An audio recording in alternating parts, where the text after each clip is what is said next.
Good morning, everyone. May I have your attention, please? We're ready to get started. If I could have everyone's attention, please. We're ready to get started. It is 9:30 on the dot. Welcome to today's Council on Foreign Relations Symposium. We have members and guests in Washington, D.C. as well as on Zoom, so welcome one and all. We hope you enjoy all of our sessions today. A reminder that today's symposium is on the record. If you're joining in person, please check your cell phones and silence them. That would be much appreciated. If you'd like to ask a question during the Q&A and you're here in person, raise your hand. If the presider calls on you, please stand, wait for the microphone, introduce yourself, and ask your question. You can also ask a question if you're joining via Zoom. Just click on the raise hand icon on the Zoom window. If you hear your name being called out, just accept the unmute now prompt. Your video will remain off, but your microphone will be unmuted so everyone on Zoom and in the room in DC can hear your question. Just introduce yourself and ask your question. Again, all sessions are on the record. Thank you, everyone.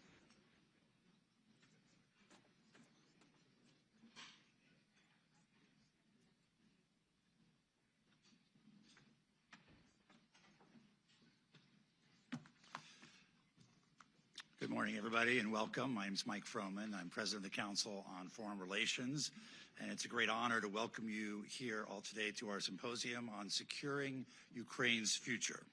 About 6 months ago, the Council launched a special initiative on securing Ukraine's future, led by Senior Fellow Paul Stairs.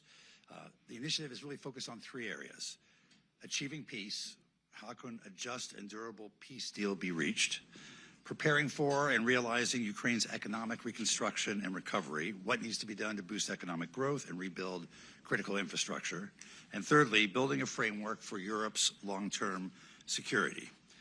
In these areas, as well as the state of play in Ukraine, those will drive the issues of today's symposium. In a moment, we'll play a short video that explains some of our work in this area, but before we do, I'd like to provide just a little framing context.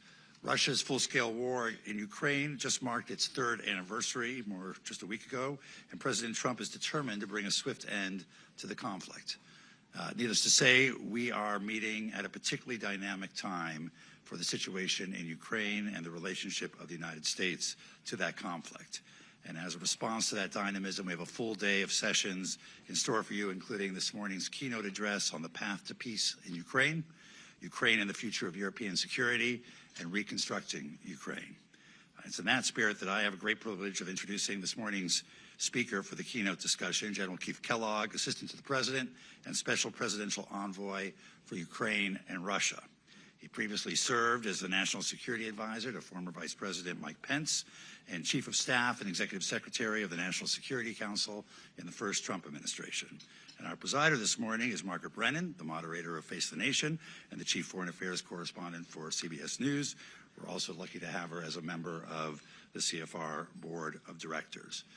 After the introductory video, General Kellogg will come up to the podium, give some framing remarks on Ukraine's path towards peace. Then Margaret will come up and moderate a session with him before taking questions from all of you. We also have about 300 people on Zoom. And after that, we'll move to a panel on Ukraine and the future of European security to discuss how the war has upended the region's security and how the NATO alliance might evolve. All of this is made possible with the support of the Wachenheim Program on Peace and Security, and we're very grateful to the Susan and Edgar Wachenheim for their support of the Council more broadly. I'd like to remind you that today's discussion is on the record, and with that, we'll turn to our introductory video. Thanks for joining us this morning. More than 3 years since Russia's full-scale invasion of Ukraine, the conflict has devolved into a war of attrition. The war has exacted a heavy toll on the Ukrainians and the Russians alike. Hundreds of thousands of Russian and Ukrainian soldiers have been killed or wounded. Millions of Ukrainian civilians have been killed or displaced. Ukraine's infrastructure, from residential buildings to the energy sector, has been damaged or destroyed.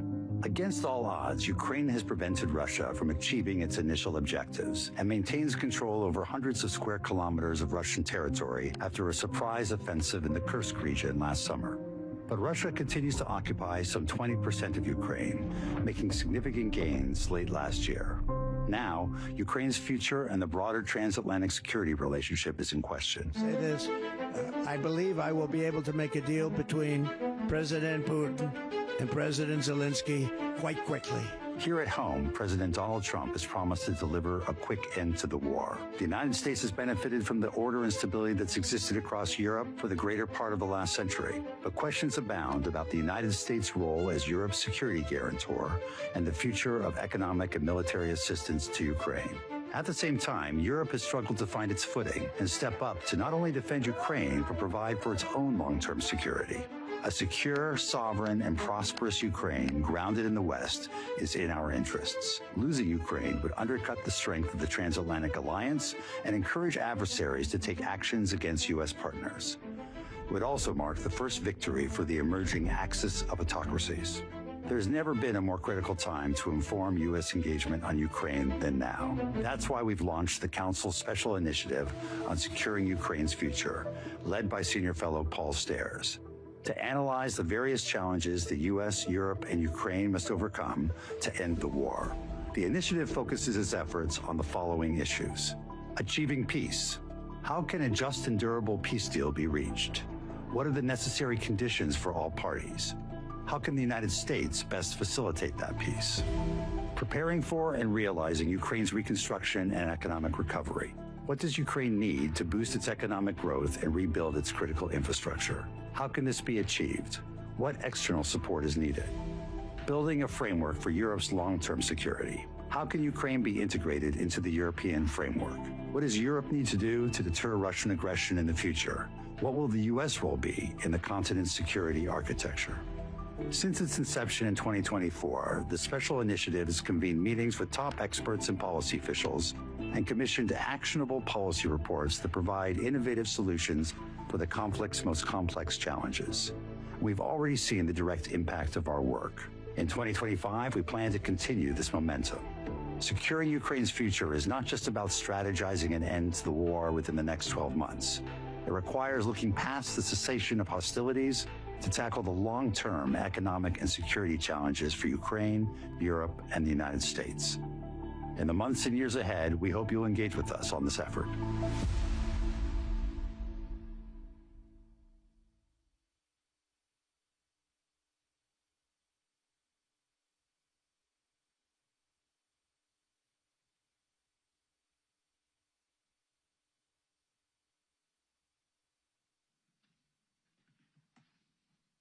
Well, thank you to the Council and President Froman for the invitation to speak to you today. And thank you to the audience for joining this conversation. I see some friends in the audience that have been here before, Elliot, Doug, the rest of the team out there. And today I think we're going to be discussing what is arguably the most complex foreign policy challenge the administration is faced with, and that's ending the Russian-Ukraine war, the largest war in Europe since the end of World War II. President Trump recognizes this and has acknowledged the gravity and complexity of bringing peace to this war. In a December press conference at Mar-a-Lago, President Trump remarked that ending the Russia-Ukraine war would be, quote, even more difficult than resolving the ongoing Israeli-Hamas war and the turmoil in the Middle East, end quote. President Trump's assessment is well-founded. The Russia-Ukraine war has become the largest land war in Europe since World War II. The death and destruction is what could be called industrial grade. After 3 years of war, combined casualties on both sides have surpassed 1 million individuals. Think of it this way.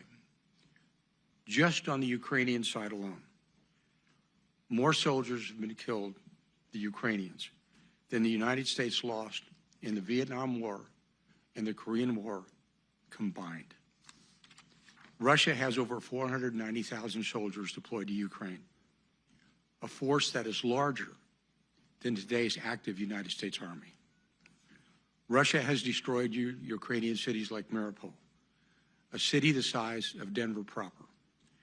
The city of Izium, a city that I visited, a city of 70,000, now holds less than 20,000, where when I was there, cooking was done in the streets because of no electrical power.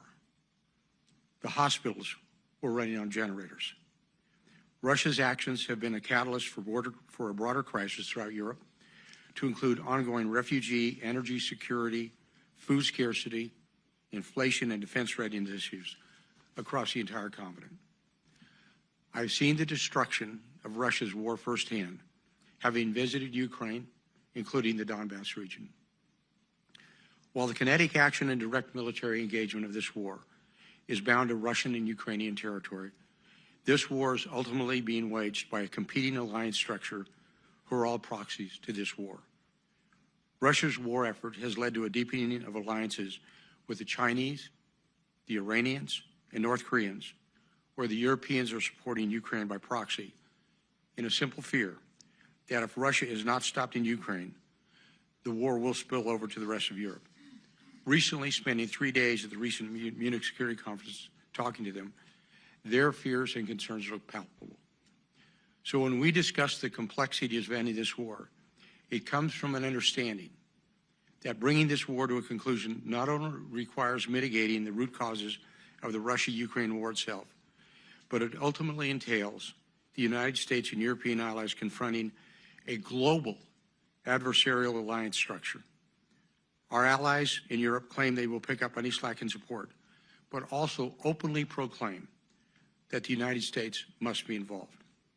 In this foreign policy crisis, President Trump has been clear that the United States' primary objective in this war is to stop the killing and get both sides to the table and implement an enduring peace structure. America has funded this war with over $170 billion. This year alone, with the most recent tranche of over $60 billion, is an amount larger than we funded the United States Marine Corps this year. Donald J. Trump is a peacemaker, and he is a president of peace. President Trump has committed to the American people that he will put the interests and security of our citizens first, and he will keep our nation out of endless wars. You know, I'm reminded of what Professor Paul Kennedy from Yale University wrote in a seminal work, The Rise and Fall of the Great Powers. What he noted, that great powers historically fail when they involve themselves in strategic overreach. He called it imperial overreach. But I'll make it simple so you don't have to buy the book.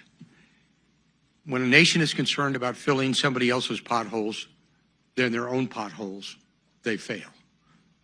Ushering in peace between nation states was the legacy of his first administration. And this is the same mission he is bringing into the second administration and towards this war. This war did not start on Donald Trump's watch. I believe he's absolutely right. It would not have started if he was in office, and the strategy of the previous administrations, as much as it takes, as long as it takes, to me, was not a strategy, but a simple bumper sticker. Despite the past, President Trump is working hard to bring a peaceful resolution to this war. You can see the high priority he is placing on this goal when you look at how many senior individuals he has asked to pitch in and help negotiate peace, from Marco Rubio to Howard Lutnick to Scott Bessler to me to Mike Waltz. He has worked out more in the last 45 days than we saw in the previous years. And we've only been at it for 45 days. But we already have teams in Moscow and in Kyiv. And we all want the same thing. We are working as a team to explore every avenue we can for peace. But as we know, and as this administration knows, peace is only possible through strength, which brings us to where we are today. How the Trump administration is deploying strength in this urgent moment to bring a peaceful resolution to this devastating war. To start, President Trump's America First approach towards engagement abroad is a driving force behind this administration's approach to the war, which is notably different than the preceding administration and the broader U.S. foreign policy establishment and status quo approach to the U.S. national security apparatus. President Trump has already engaged President Putin. He's engaged President Zelensky. We have found from previous approaches, you cannot avoid talking to your adversaries or friends alike. President Trump has elevated the United States priority as bringing peace to both sides rather than framing this war as one side winning over the other, an approach would only serve to drag America into an endless proxy war to the detriment of our own national security interests.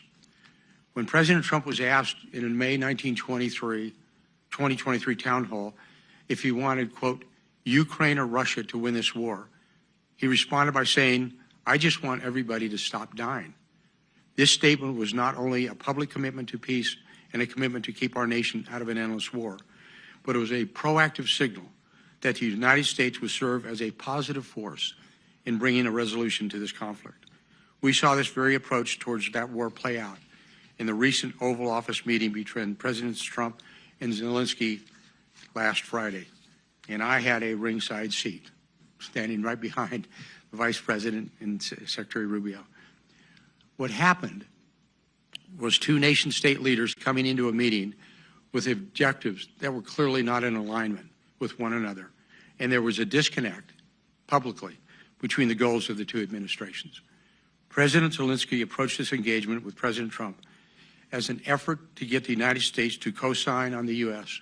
to continually funding Ukraine, to give Ukraine an advantage over Russia. President Zelensky clearly wanted President Trump to side publicly with the United States against Russia. It would have negated an objective interlocutor role. President Trump, however, was not approaching as a matter of one side gaining an advantage over the other, but was instead focused on peace, stating, quote, President Zelensky is not ready for peace if America is involved because he believes our involvement gives him a big advantage in negotiations. I don't want advantage, I want peace, end quote. There is the human cost of this war which deeply resonates with President Trump. The casualties of this war have surpassed 1 million. And on an average, this war is costing an average of 600 soldiers killed in action per day. Short of U.S. efforts to end this war and stopping the killing, Ukraine is quickly approaching the lost generation. That is a term that Britain used and experienced from the bloody trench warfare in World War I. Just about a year ago, at this time, I was with President Trump as we traveled on a campaign trip to Iowa, and we discussed the war. He is not new to the issue of conflict resolution. He understands the damages of war and what it brings. And I just returned from Ukraine, where I did a visit to a Ukrainian military hospital in Irpin, where you see physically the toll that this prolonged war has had on the Ukrainian soldiers. One item became very clear. Is the urgent need to stop the killing. The visit to Irpin, one that treats soldiers with combat-related amputations, was both uplifting and depressing. Uplifting in seeing soldiers recovering from grievous injuries with a positive attitude, yet at the same time depressing because their physical losses were absolutely catastrophic. This is where President Trump is coming from. He sees the war from both a human dimension and from an American strategic view. There is also a broader strategy at play in President Trump's approach to this war that is informed by the realization that the United States needs to reset relations with Russia. Not engaging with both allies and adversaries is essential in diplomacy. In the previous administration, a mistaken approach was taken in which the United States failed to engage with Russia and leveraged strong diplomacy coupled with credible deterrence to end the war. Nation-state leaders, particularly during times of war, have a primary duty to engage in direct diplomacy with each other and exhaust every lever of statecraft to resolve conflicts and keep our nation out of endless wars. For the President of the United States to not engage with a leader at war has had immense ramifications for our national security. The continued isolation and lack of engagement with the Russians as the war in Ukraine continued is no longer a viable or a sustainable strategy, and is certainly not a responsible approach diplomatically for the United States to continue. These reasons, the human cost of this war, the need to reset relations with Russia to secure Americans' vital national interest, and ultimately to stop U.S. entanglement in an endless proxy war are the driving reasons why President Trump's approach and the framing of this war is distinct from the broader conventional approach that we see publicly to the war. So what you are seeing now, and what you're witnessing, are urgent efforts by the Trump administration to bring both sides to the table in order to get to a peace settlement. And bringing both sides to the table means applying pressure points and incentives, sticks and carrots, on both sides to get them to the table and agree to peace terms. There are aggressive movements from the administration underway to apply pressure points towards the Russians, and obviously to the Ukrainians as well. The seizing of frozen Russian sovereign assets to rebuild and rearm Ukraine, maximum pressure sanctions on Russian energy are a few of the tools the president is leveraging to get Russia to a peace deal. Look at the current sanctions, especially against the shadow fleet that carries 70% of the oil, illicit oil that comes out of Russia. We sanctioned those vessels by name. 70% of that oil comes through the Baltic Sea. The president has been clear that all options are on the table to end this war. For Ukraine, the president is also applying both pressure points and incentives to get Ukraine to the table. The critical minerals deal is an important part of this effort to get Ukraine to the table. And President Trump approaches diplomacy and engagements in a very transactional manner, with economics as the foundation and driving force behind international affairs in President Trump's America's first, quote, transactional diplomacy, end quote, model. The transactional diplomacy approach is why, in his discussions with foreign leaders, is the first question to them is often to ask, as I found the very first time we were in the cabinet room when a foreign official came in, the comment was, quote, what is the trade imbalance between our two nations? That is the same underpinning of the proposed critical minerals deal between the United States and Ukraine. It sets a foundation in which the United States can receive a direct return on its investment in Ukraine. The United States has been Ukraine's leading partner in supporting Ukraine's defensive war from Russia to the extent of over $170 billion. This deal, the critical minerals deal, in one sense, is a mechanism in which the American taxpayer can begin to be recuperated from the costly financial sustainment of this war.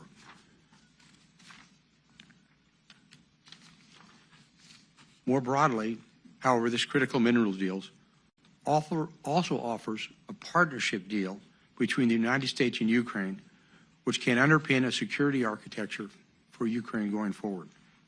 If the United States has direct economic interest in Ukraine, then the United States has a direct and vested interest to protect its economic interests as well, which serves, in fact, as a de facto guarantee, a security guarantee for Ukraine. You will continue to see strong efforts from the United States to bring both sides to the table in order to reach an enduring and sustainable peace effort. We are at the early stages, and very candidly, the road will be bumpy. All peace negotiations are. But failure to end this war, now over 3 years old, could be consequential, not just in Europe, but the world as well. And thank you for having me, and I await your questions and the discussions.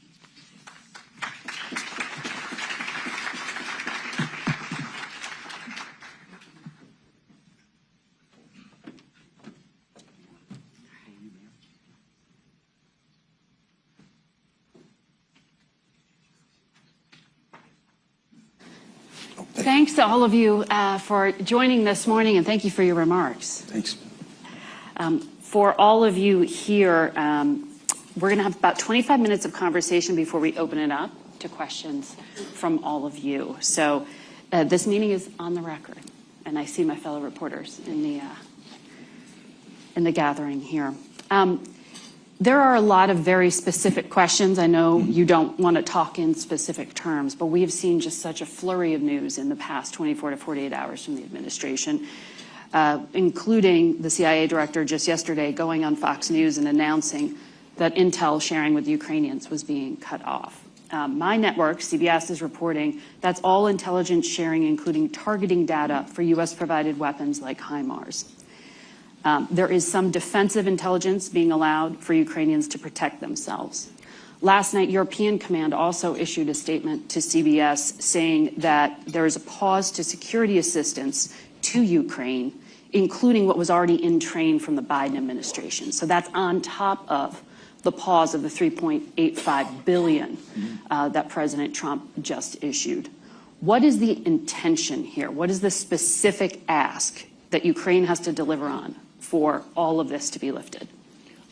Margaret, I believe, and thanks for the question, I believe that the push is to get them to engage in diplomatic activities give us their, for lack of a better term, their term sheet, to get this to the table and say this is an approach to going forward. We know that both sides are going to have disagreements and agreements as well. So I think it's like a forcing function that you want to get there. It's sort of like, the Russians may say, well, for you to get involved in the talks, we want you to sell us Alaska back. That probably won't happen. But the same thing is going to be with the Ukrainians. So it's more of anything. It's a forcing function to get to the realization that we want to go to a peace discussion, a peace deal. Look, my experience in the reading of history and studying the Russian war. In fact, there's a great book by Russia War by a guy named Alexander Wirth that it comes right down to it. The one thing you never want to do with the Russians is get into an attrition war.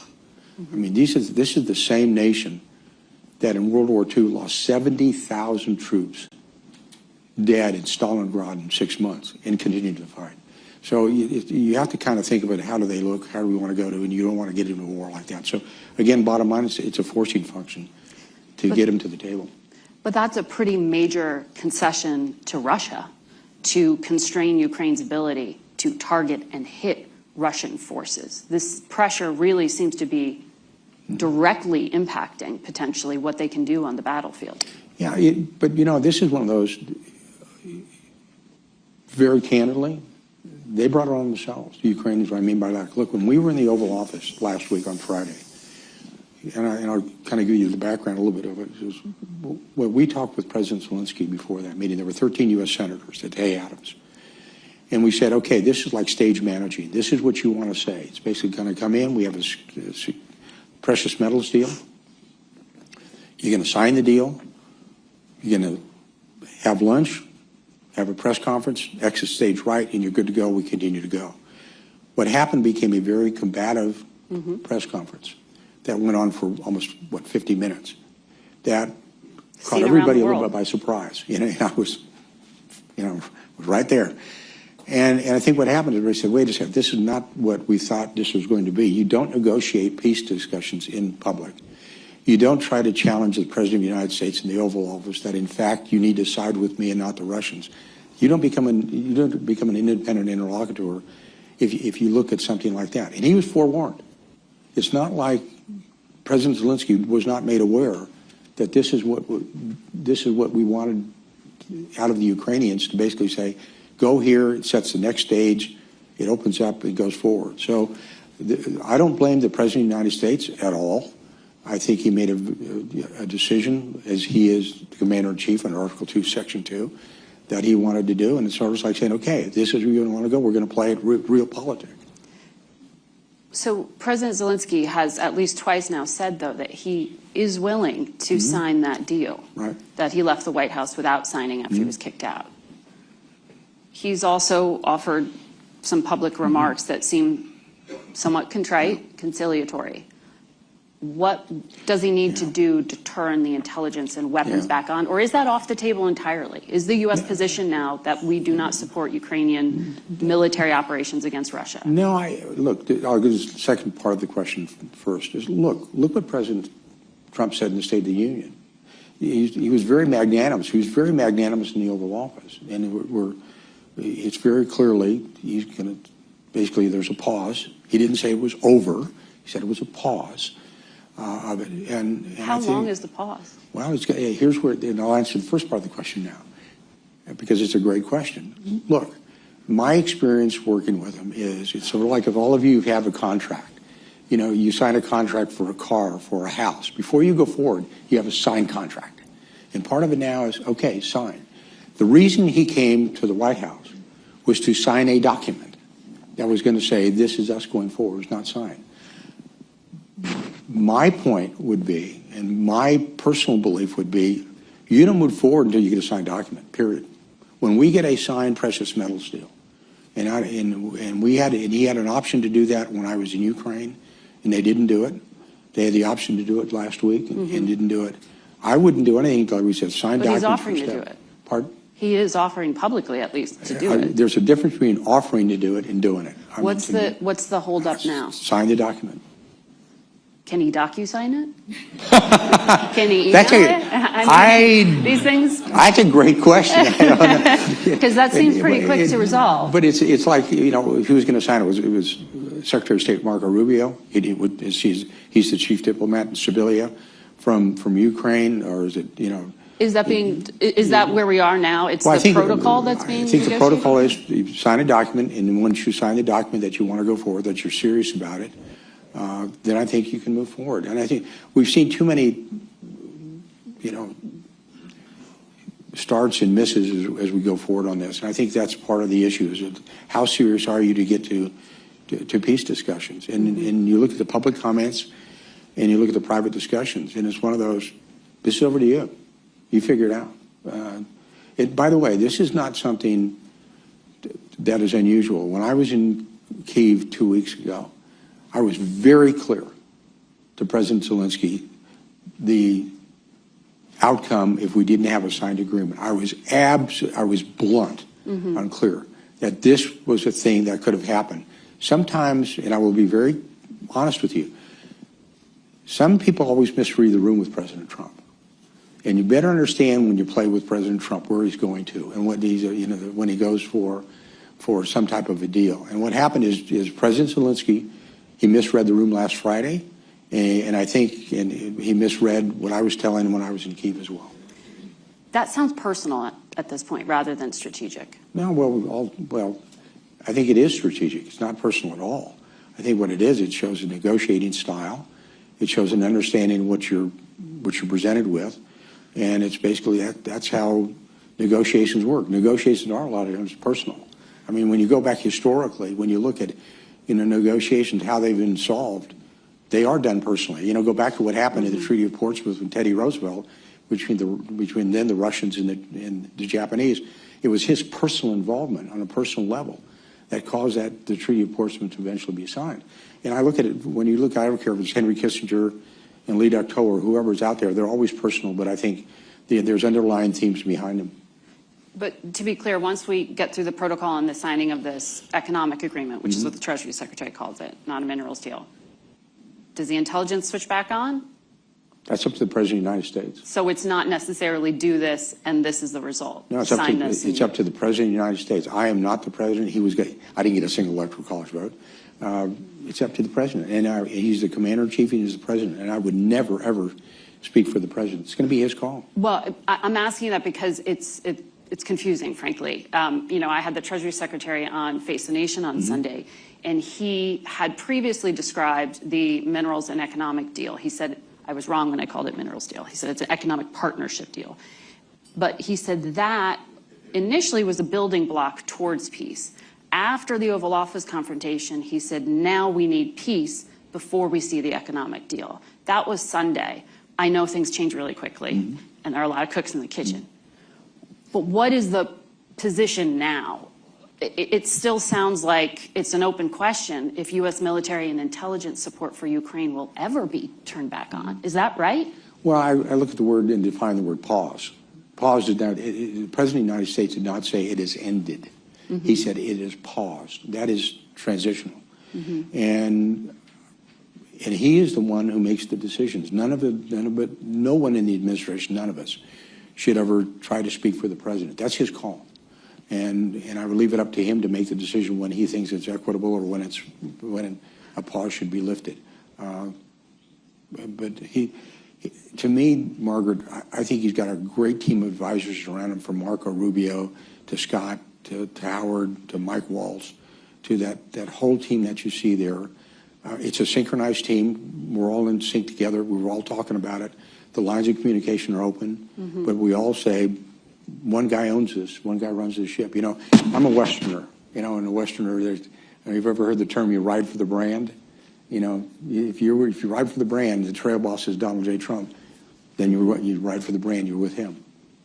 So you are based, you have an office at the State Department. And at the White House. And at the White House. Steve Witkoff, the envoy to the Mideast, is also now involved in the Russia portion of this. He also has an office at the State Department. And in the White House. And in the White House. Okay. How much coordination is there between the two of you, or is this completely parallel? No, Steve's a great guy, and we've got a really good relationship. And my deputy, John Cole, and Morgan Ortegas are working well together. We talk well together.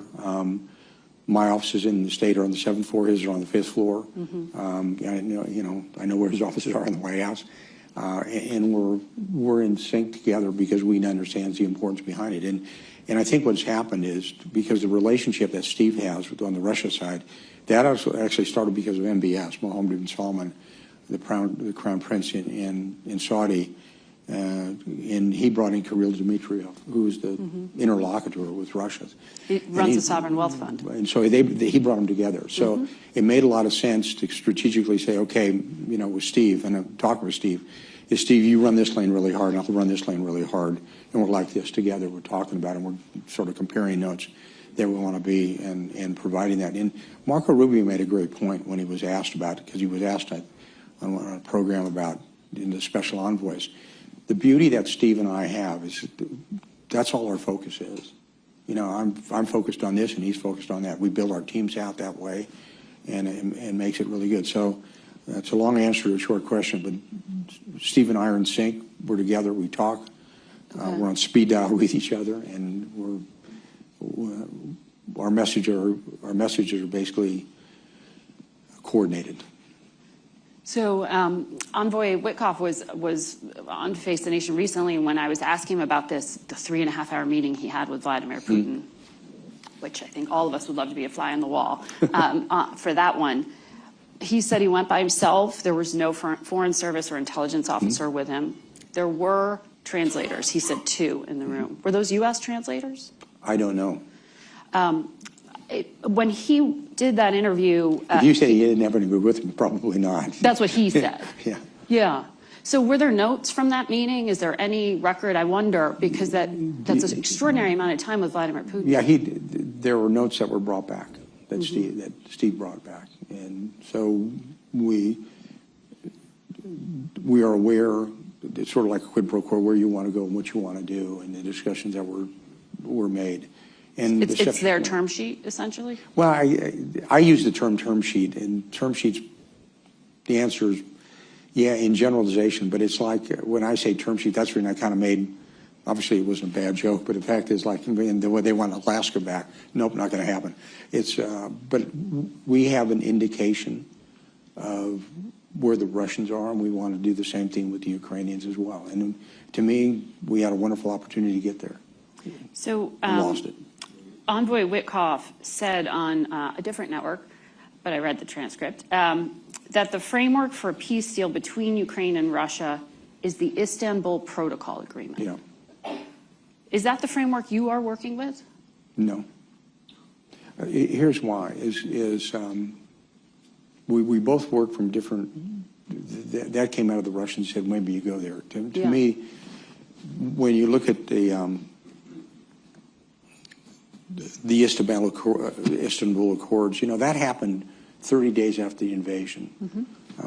And the demands in Istanbul were fairly significant on a very weakened Ukraine.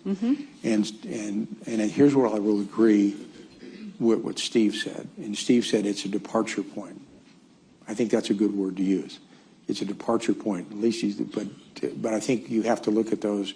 I don't believe for all of us that is an equitable framework. And I think we have to develop something entirely new. You can start from that position if you want it with the Russians, but that is going to be something up to the negotiation teams going forward, what they want to look at. And I know that President Erdogan would obviously like to use that as a starting point. But I think any reasonable person has to look at what those accords actually said. Right. And you read each one of them quite clearly what was demanded. And I think now when you look at it, even though Ukraine at the time was agreeable to some of the conditions there, you have to look at the time frame when that was done. And that was when the battlefield was in flux. It was 30 days after the start. They were still fighting around Bucha. They were still trying to evict them from Kharkiv, the regions around Kharkiv, and it was a pretty strenuous fight. So you have to go to today. You can't go back 3 years ago. Yeah, the Institute for the Study of War issued an analysis of that, saying the draft protocol leaves Ukraine helpless in the face of future Russian threats of aggression. It sounds like you agree with that assessment. Yeah, I think it said it also restricted any bilateral security agreements. So this is not the Trump administration position. No, I think Steve made the comment as a general comment. It is not the Trump administration policy because they haven't made their policy. You know, the president said this is where we're going to be because we haven't got to that point yet. We, you know, that's what, you know, I like the term sheet. We know that what the term sheets are going to be, and then you can, you know, pivot from a known point and say, okay, this is where you're at. In your remarks, you use the phrase "a credible deterrence to end the war."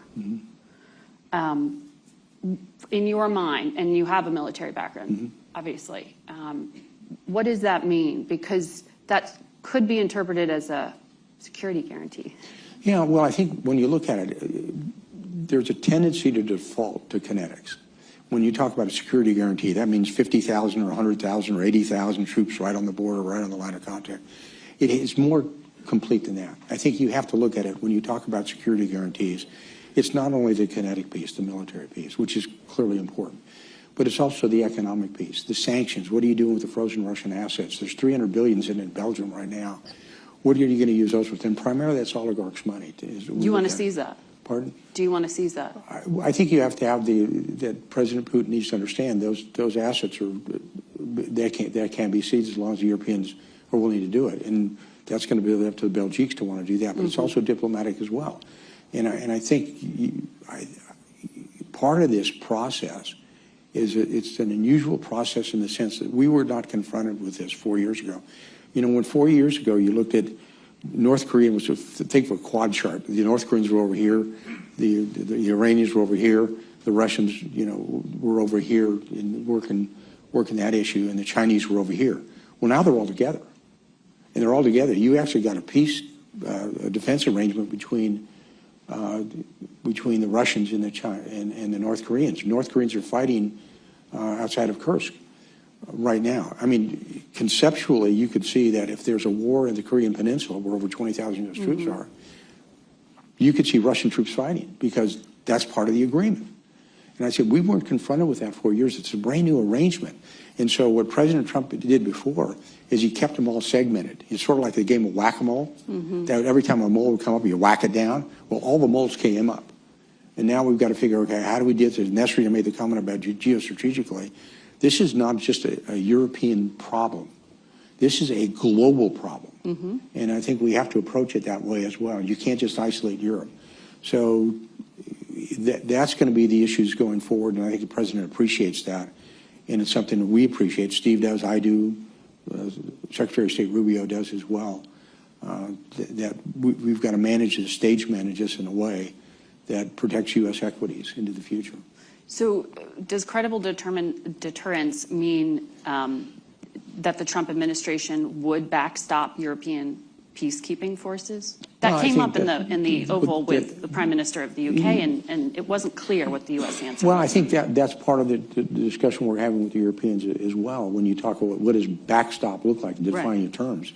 You know, I think back in my Jesuit education days when I had a professor that said, always define your terms. I said, that's going to be important. What does it mean? But the Europeans were very clear when I was in Munich. They said, we support Ukraine as long as you're there. And said, well, what does that mean? So I think that's the reason you have to, the diplomatic side, with the presidents and prime ministers and chancellors of Europe, what does that look like? The economic side, what do sanctions look like? What is frozen assets, whatever it's going to be? And then we also look at the military side as well. Look, I made that comment a minute ago. It's pretty interesting to me when you look at it and isolate it to one issue. When you look about the sanctions the U.S. put on, we actually sanctioned the Shadow Fleet by hull. Sorry, the Shadow Fleet. Are you talking about the sanctions on Iran? No, the Shadow Fleet was the fleet that carries the illicit oil coming out of Ukraine that's going to some of our allies out there, like India. From Russia. From Russia. And 70% of the illicit oil is, in fact, going through the Baltics on that fleet. We've sanctioned each individual ship by name, USS Kellogg, USS Smith, whatever it is out there. In 2018, 2019, We did something very similar with the North Koreans. We actually sanctioned their fleet that was moving coal from Korea to China. And we used U.S. Coast Guard assets. And we've got 10 world-class cutters that could do that. You actually start interdicting the fleet, and there's ways to do that with the allies. And you start setting that down. And those are kind of things that you do economically that would really make everybody understand, stand up and say, okay, they're serious about this. Bring them to the table. This is what you're going to do. But those are the kind of options that we have to have. So is putting further sanctions on Russia an option at this point? Well, because we haven't heard, at least, that they've been offering any concessions. you know, Margaret, it's not so much more options, it's the enforcement of the options. I think what's happened when you look at, if you ranked order the sanctions, I think if it was between 1 to 10, we're probably at a 7. The problem is with enforcement, we're probably at a 3. And so that's where I keep going back to that one to kind of make a point. If you're serious about the sanctions and you do it, not only the Russian sovereign assets, but there's other things that you can do if you want to do it as allies to do it. And by the way, some of the allies are actually doing that in the Baltics. They're actually intercepting some of those vessels. Now, people come out and say, well, there's international laws, there's international rules, and it's, but you can seize or board some of those vessels to kind of make the point. So the sanctions are there. I think the most important thing is the enforcement of the sanctions, not necessarily the sanctions themselves. You think the Trump administration needs to enforce sanctions against Russia more strongly, or you're saying other countries? I think we recognize the opportunity to do so, and I would remind everybody, the war's been going on for 3 years. We've been in office for 45 days. You know, kind of okay. We kind of know where we're at. We're trying to figure it out, and this is where we're going. I want to take some questions from those in the audience as well. But as we gather those, can you quickly tell us what is in the economic partnership deal at this point? Well, have the terms changed? The deal, you know, when we talk about, and you know, I'm going to be honest with you, you know, if a precious metal hit me in the face, I probably wouldn't know what it was, but I do know what they are. And I think part of it is just not only oil infrastructure, but the rebuilding of that infrastructure. But also you're looking about some precious metals. And I use titanium as an example. You know, titanium is, they export it, we import it. And it's designed for a lot of things that we use in the defense establishment. And the ability to reach and to use those. And here's the thing, and when I was talking to the president about it, I said, one of the things we probably ought to do before we really lock ourselves down is get the U.S. Geological Service to actually inventory that. Because the last time that those precious metals were even inventoried were done in the Soviet days. So you're kind of taking a little bit of a leap of faith in what's actually out there. We do know that it's called the Ukrainian Crescent, and it's on the western part of the Dnieper River, that there's a huge crescent of those precious metal areas that are there. Some of them are also, by the way, in Russian territory, Russian-occupied territory now. And part of it, I think the most important is, it's an economic security deal. And what I mean by that, and we tried to get across to President Zelensky and his team, look, when you get involved economically with somebody, I don't care if it's setting up McDonald's hamburger franchises or the precious metals, you invest yourselves diplomatically, militarily, economically, in the future of this country. And that's what we're trying to get across to them. That, look, this is something that is a big deal for us because President Trump is a transactional leader, and transactional starts with economics. And so we thought this was a good start for Ukraine and for an alliance that will continue to build with the United States and Ukraine. Michael Gordon here in the front row has the first question here in Washington. Thank you. Michael Gordon, Wall Street Journal. Sir, you're a retired Army general and you're familiar with the battlefield situation in Ukraine. What is the concrete effect of the abrupt end of military resupply to Ukraine and the end of the provision of intelligence and targeting data? The Ukraine may take some time for their military supplies to run down, but the cutoff in intel does have an immediate effect. In your judgment, what's been the effect to date, and what's going to be the effect if it continues for another week or 2 or 3? Well, Michael, thanks for the question. I think the best way I can describe it is sort of like hitting a mule with a 2x4 across the nose. You got their attention, and it is significant, obviously, because of of the support that we give, okay? But it's one way to sort of get your attention to do it. But it's a pause. It's not an end, and it's then up to them to do it. And I know that the allied partners that has anything to do with U.S.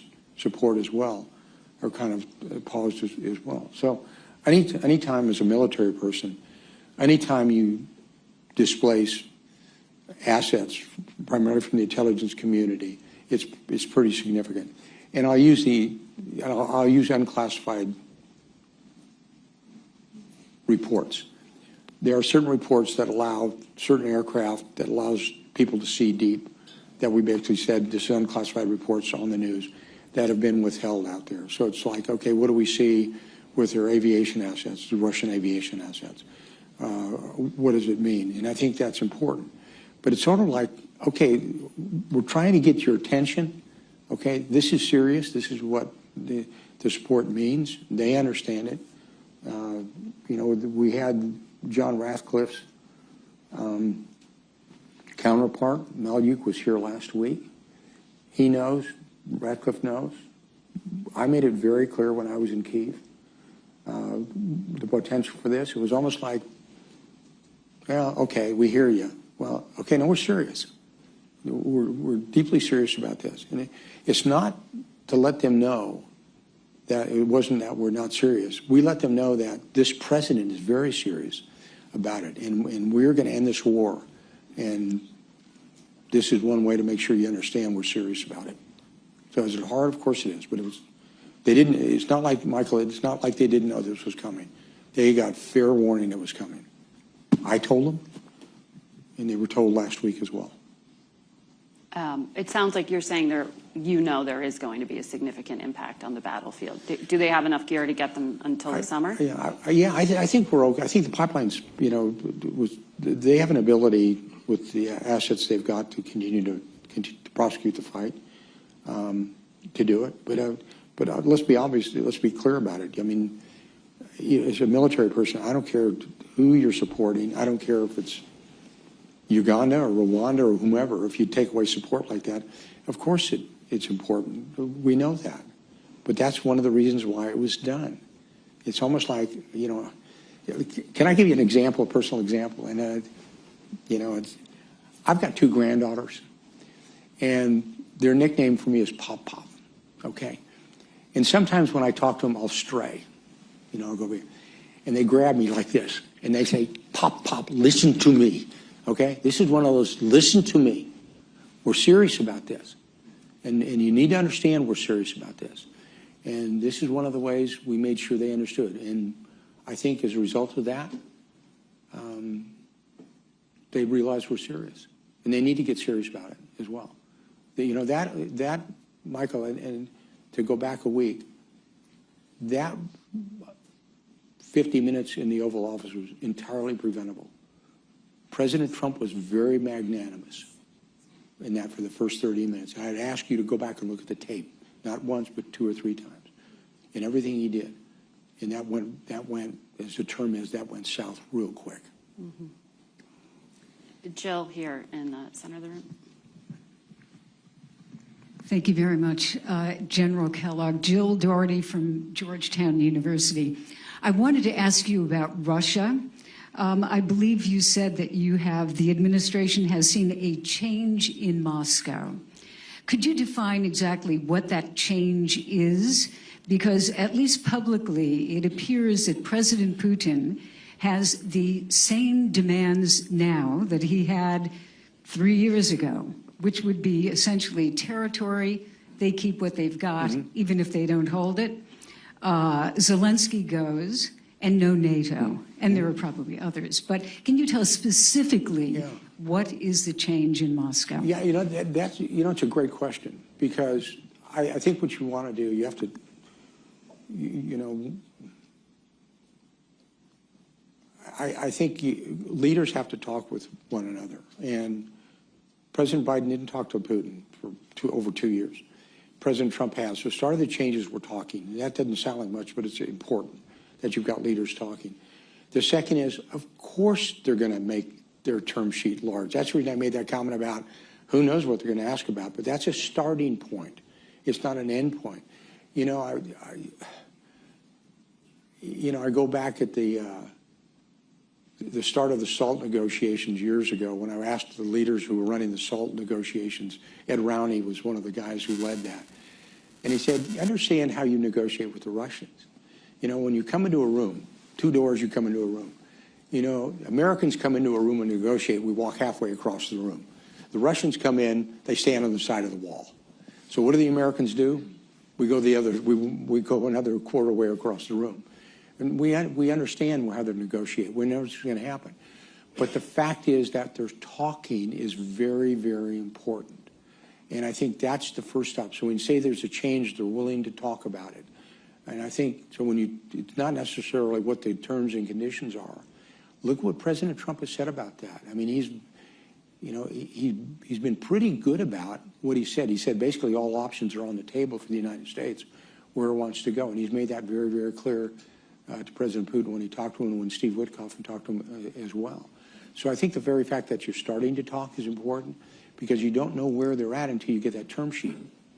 And I think we've got a preliminary.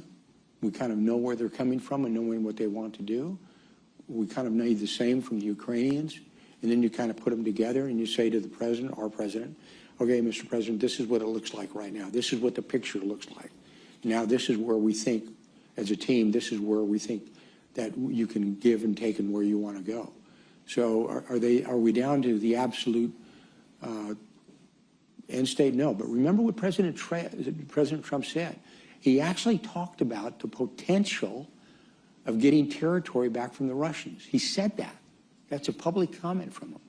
So which territory? Pardon? Can you tell us he didn't say. It's almost like, you know, remember the president said he was going to end the war in 24 hours. We didn't say what day, what year. So I think this is good that they're talking, and I think both sides talking is very, very important to get there. And look, this is. Let's be very, very candid about it. There's no love lost between Ukraine and Russia right now, but this war is a war that, and when I've been over there, I mean, the loss of humans is critical. And in fact, by the way, and the reason I know I'm diverting just for a bit on that is, I actually talked to President Trump on the campaign trail well over a year ago, and we talked about this thing, the lost generation. It's real. If you look at the demographics of Ukraine, I can show you where the demographics on the loss of military-aged men, at this time 25 to 35 years old, has gone down considerably. Plus the amount of people that have left their country right now, middle-aged men, military-aged males as well. And we're talking over 100,000. And so the Brits still feel that. They still talk about the lost generation. We don't want Ukraine to be in that position where you've got a lost generation. But again, it's a long answer to a short question. The fact is, we're kind of getting the broad parameters of where the Russians are looking at, what they want to do. The president will see that, but you got to get both. You got to say, okay, this is what it looks like. Okay, this is the ground view, and then put it together and say, okay, where do you think this is going to go from both sides? And we expect the Russians to be here. We expect the Ukrainians to be here. We want them to be here in this to end this war. And there's long-term benefits for everybody, for not only the stability of Europe, but it's for us to, at a geostrategic level, it's a chance to break up this axis that we currently see that is global in nature, which is a real threat to the United States of America. Carrie had a virtual question, I think. We'll take the next question from Stephen Pfeiffer. Thanks very much, General, for the discussion here. Steve Pfeiffer, I'm affiliated with Stanford University and a former American ambassador to Ukraine. Sir, you talked about carrots and sticks. It does seem like the United States is applying some very heavy sticks against Ukraine with the cutoff of intelligence and the suspension of arms. Can you talk a little bit more, though, about the sticks we're applying on Russia? Because at least publicly, the Russians seem to be the much more recalcitrant party with a very inflexible negotiating position. You mentioned sanctions on shadow tankers. Has the Trump administration sanctioned additional tankers? You said something about seizing assets. Are we now moving to seize the Russian frozen bank assets? But what are the sticks we're trying to apply on Moscow to get Russia to become more accommodating? Because right now it does look like we're leaning pressure on really on the Ukrainians, but not on the Russians. Thank you. Okay, thanks for the question. Okay, and I'd challenge you with this. And it's almost a binary, it's a question with a binary answer. Do we have a term sheet from the Russians broadly? And do we have a term sheet from the Ukrainians? The answer is yes and no. So when you look at applying the pressures, we understand the pressures, but we kind of understand the pressures we can apply. Again, I remind everybody, we've only been at this for 45 days to get there, but we know what we can apply pressures where they want to go to. But they reached out fairly fast. Steve Witkoff went to Moscow, was able to talk with Putin for 3 hours. There was a call that was made between President Putin and President Trump. And we offered, when you talk about the pressures, the fact is, when the Ukrainians came last week, they had an invitation to sign a document in the Oval Office, have lunch with, they came to Washington, D.C., had that invite, and frankly, walked out of here with nothing. So I challenge your notion about who's being more reasonable right now, because when you look at what is happening, I don't see it the same way. I think that we're going to get there. I think the options are to apply more pressures. I think that's good. I don't think it's been done. But I think the opportunity is there to do it, and that's going to be up to the President of the United States. Okay. Do we have time for one more, Carrie? Okay.